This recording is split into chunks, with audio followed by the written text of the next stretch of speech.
আলোচনা করব তোমাদের সাথে ক্লাস 6 এর ইংলিশ গ্রামার এর অ্যাক্টিভিটি সি নিয়ে আজকে আলোচনা করব, রাইট?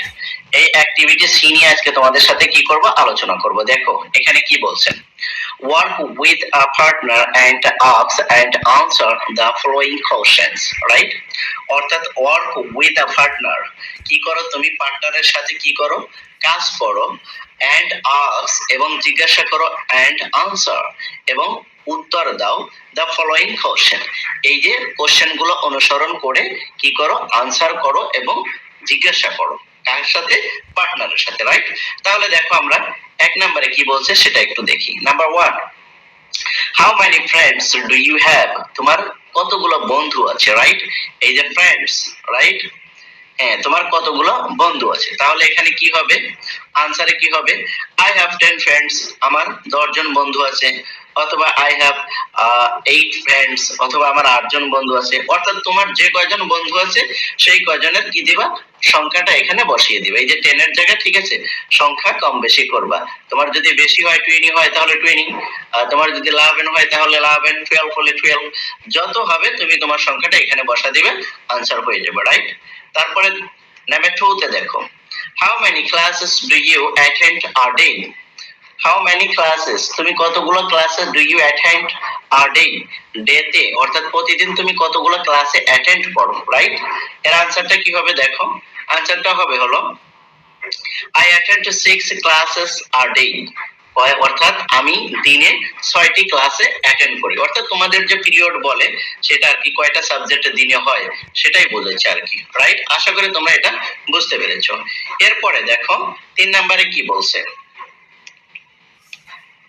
3 নম্বরে কি বলে একটু দেখো, how many subjects do you study, তুমি কতগুলো সাবজেক্টে স্টাডি করো, right? How many subject do you study, তুমি কতগুলো সাবজেক্টে স্টাডি করো। দেখো আনসারে কি বলছে, I study 7 subjects, I study 7 subject, আমি 7টা সাবজেক্টে স্টাডি করি, right?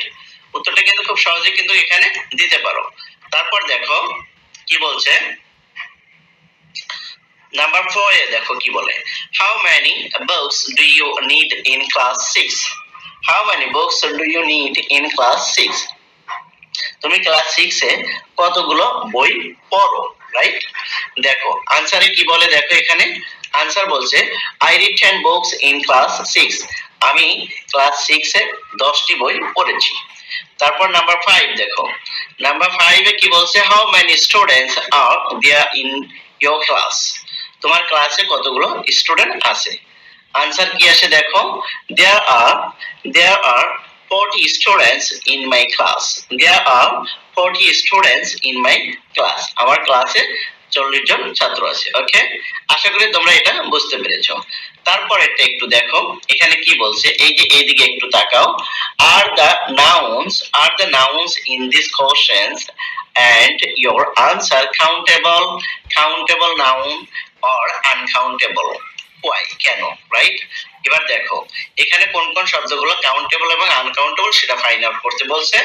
Now answer the following question, এবার কোশ্চেন গুলোর কি দাও, উত্তর দাও, রাইট? তাহলে দেখো এখানে কি বলছে দেখো, do you have any money on you, তোমার কি কোনো মানি আছে, এটা কি মানিটা, কি মানিটা হচ্ছে আনকাউন্টেবল নাউন।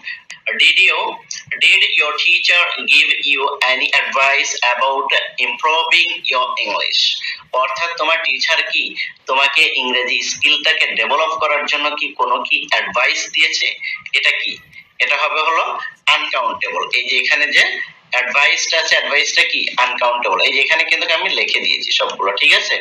তারপর দেখো number 3, how many types of furniture do you have in your room, তোমার রুমে কত ধরনের ফার্নিচার আছে।